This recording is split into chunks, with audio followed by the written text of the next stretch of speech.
دجال کے بارے میں حدیث سے ہمیں یہ معلوم ہوتا ہے کہ اہل کتاب بھی اس کے فتنے کا سب سے زیادہ شکار ہونے والے ہیں، کیونکہ اہل کتاب تو کئی ہزار سالوں سے ایک مسیح کے انتظار میں ہے۔ تو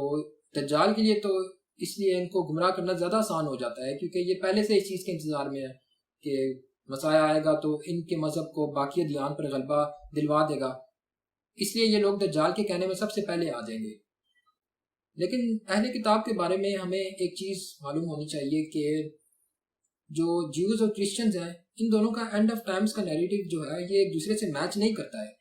یعنی جو یہودیوں کی کتابوں کی پیشن گوئیاں ہیں مسیح کی، وہ کرسچنز کی کتاب سے مختلف ہیں تھوڑی، اور کچھ جگہ تو ایسی ہیں جہاں یہ ایک دوسرے کو کنٹراڈکٹ بھی کرتی ہیں، کیونکہ یہ جو کرسچنز ہیں ان کے نزدیک مسیح تو حضرت عیسیٰ ہیں، جیزس کرائسٹ ہیں، جو دنیا میں دوبارہ آئیں گے، اور وہی ان کا سن آف گاڈ وغیرہ عقیدہ جو کرسچنز مانتے ہیں اس کو آ کے ویلیڈیٹ کریں گے۔ کرسچن کے نزدیک مسیح ایسا ہوگا، لیکن یہودی اس طرح نہیں مانتے مسیح کو۔ ان کے نزدیک مسیح دنیا میں کوئی دوسری دفعہ نہیں آنے والا، بلکہ وہ تو ابھی پہلی دفعہ پیدا ہوگا، اور نہ ہی وہ کسی سن آف گاڈ کے عقیدے کو مانتے ہیں۔ اور حضرت عیسیٰ کو تو انہوں نے ویسے ہی ان کا انکار کیا ہوا تھا، تو حضرت عیسیٰ ہونے کا اگر دجال کلیم آ کے کرتا ہے تو یہودیوں نے یہ سنتے ساتھ ہی اس کا انکار کر دینا ہے، کیونکہ یہودیوں کا یہ کہنا ہے کہ جو مسیح ہے وہ ان کی کتاب کے مطابق ہونا چاہیے، نہ کہ کرسچنز کی کتاب کا۔ اور ان کی کتاب تو یہ کہتی ہے کہ مسیح ایسا ہوگا جو حضرت سلیمان علیہ السلام کے دور میں جو گولڈن ایج اسرائیل کی ہوا کرتی تھی، وہ گولڈن ایج دوبارہ یہودیوں کے لیے لا کر دے گا، اور وہ ان کو ٹیمپل بھی دوبارہ بنا کر دے گا۔ ان کے نزدیک مسیح کا یہ کانسیپٹ ہے۔ تو اس لیے دجال جو ہے صرف حضرت عیسیٰ اپنے آپ کو اگر کہے گا تو وہ یہودیوں کو کنونس نہیں کر پائے گا، کیونکہ یہودی اپنی کتاب کے بڑے پکے ہیں، وہ اپنی کتاب سے آج تک نہیں ہلے۔ جو پیشن گوئیاں ان کی کتاب میں لکھی ہوئی ہیں، جب تک وہ ان کو پورا ہوتا نہیں دیکھ لیں گے تب تک وہ کسی کو بھی نہیں مسیح ماننے کو تیار ہوں گے، چاہے وہ دجال خود کیوں نہ ہو، اور وہ چاہے جو مرضی معجزہ ان کے لیے کرے۔ اس لیے دجال جو ہے وہ یہودیوں کو کس طریقے سے گمراہ کرے گا، وہ ان کو اس چیز کا فریب دینے والا ہے کہ اس نے ان کی کتاب کی پروفیسیز بھی پوری کی ہیں، اور یہ چیز ہمیں حدیث سے معلوم ہوتی ہے کہ اس نے یہودیوں کو کس طرح فریب میں ڈالا ہے۔ کیونکہ جو حضرت سلیمان کے طرز کا جو حکومت جس طرح کی ڈیمانڈ یہودیوں کی ہے، یہ ہمیں حدیث سے معلوم ہو رہا ہے کہ جو دجال ہے وہ حضرت سلیمان کی جو حکومت ہے اس کو کاپی کرنے کی کوشش کرتا ہے کافی جگہ، اور خاص طور پر جو قرآن میں حضرت سلیمان کی دعا ہے، سب سے پہلے ہم اگر اس کو مد نظر رکھیں تو جب اللہ تعالیٰ نے حضرت سلیمان کو اس جسد کا ویژن دکھایا ہے جو دجال ان کی کرسی پر بیٹھا تھا، تو حضرت سلیمان نے اس کے بعد اپنی دعا کی تھی کہ ان کو ایک ایسی سلطنت دے اللہ تعالیٰ جو ان کے بعد پھر کسی ایک کے بھی لائق نہ ہو۔ پھر اس میں دجال بھی آ جاتا ہے کہ دجال کو حضرت سلیمان والی گولڈن ایج کبھی نہیں ملنے والی، یہ قرآن کہتا ہے۔ لیکن اس کے باوجود وہ یہودیوں کو یہ فریب دے رہا ہے کہ اس نے وہی گولڈن ایج واپس لائی ہے، اور جو حدیث ہیں ان سے یہ ہمیں اندازہ ہوتا ہے کہ اس نے یہ فریب کس طرح دیا ہے، کیونکہ جیسے قرآن میں آتا ہے کہ حضرت سلیمان کے پاس ہواؤں کا کنٹرول تھا۔ یہودیوں کو بھی یہ معلوم ہے حضرت سلیمان ہواؤں کے اوپر کنٹرول ان کا ہوا کرتا تھا، اور قرآن میں تو یہ بھی آتا ہے کہ ان کے پاس ہوا ایسی تھی جو طوفان کی طرح تیز چلتی تھی، یعنی اس میں امپلائڈ ہے کہ حضرت سلیمان کے پاس موسم کا بھی ایک حد تک کنٹرول تھا۔ اور دجال کے بارے میں حدیث کہتی ہے کہ اس نے جب آسمان کو کہنا ہے کہ بارش ہو تو بارش ہوا کرے گی، اور جب وہ بارش کو روکنا چاہے جس جگہ تو وہ روک سکتا ہے۔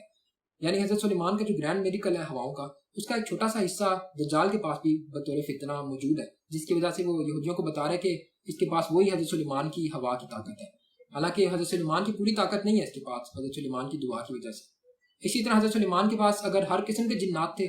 تو اس کے پاس شیاطین ہیں جو اس کے ماتحت ہوں گے اور اس کا حکم مانا کریں گے۔ حضرت سلیمان کے بارے میں قرآن میں آتا ہے کہ جو ان کے سفر کی ٹائمنگز ہوا کرتی تھی، جو ان کی حضرت سلیمان کی سپیڈ تھی وہ اتنی تیز تھی کہ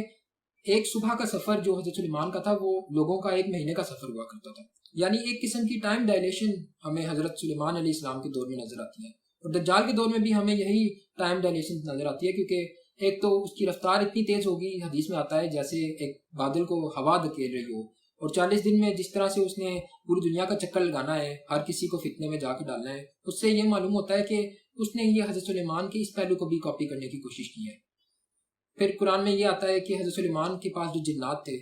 وہ ہر قسم کی ان کے لیے تمثیل بنا کر دیتے تھے جو حضرت سلیمان کا دل چاہتا تھا، اور